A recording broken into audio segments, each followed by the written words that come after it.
ஒரு அழகான பச்சை காட்டில் சில நல்ல நண்பர்கள் இருந்தார்கள். ஒரு நாள் 2 குழந்தைகள் காட்டுக்குள் விளையாட வருகிறார்கள். அங்கே ஒரு சின்ன சிங்கம் அவர்களை பார்த்து சந்தோஷமாக சிரித்தது. குழந்தைகளும் சிங்கத்துடன் நல்ல நண்பர்களாகிவிட்டார்கள். அப்போது மரத்தின் மேலிருந்த ஒரு பச்சை கிளி ஹலோ ஹலோ என்று பேச ஆரம்பித்தது.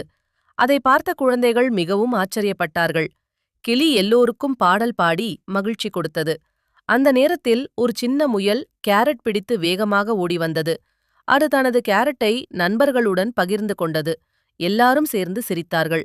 சிறிது நேரத்தில் ஒரு பெரிய நல்ல மனசு கொண்ட யானை வந்தது. அது தன் தும்பிக்கையால் தண்ணீர் எடுத்து எல்லா அனிமல்ஸுக்கும் குடிக்க கொடுத்தது. தாகம் தீர்ந்ததால் எல்லாரும் ரொம்ப சந்தோஷப்பட்டார்கள். அதற்கு பிறகு குழந்தைகள் ஒரு அழகான பூந்தோட்டத்துக்கு சென்றார்கள்.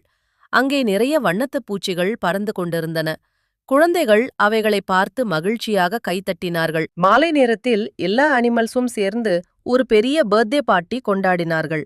கேக், பலூன், பாடல் எல்லாம் இருந்தது. அப்போது எல்லாரும் ஒரு முக்கியமான விஷயம் புரிந்து கொண்டார்கள். நண்பர்களாக இருந்து ஒருவருக்கு ஒருவர் உதவினால்தான் உண்மையான மகிழ்ச்சி கிடைக்கும். குழந்தைகளே, நீங்களும் உங்கள் நண்பர்களுக்கு உதவி செய்து நல்ல நண்பர்களாக இருப்பீர்களா?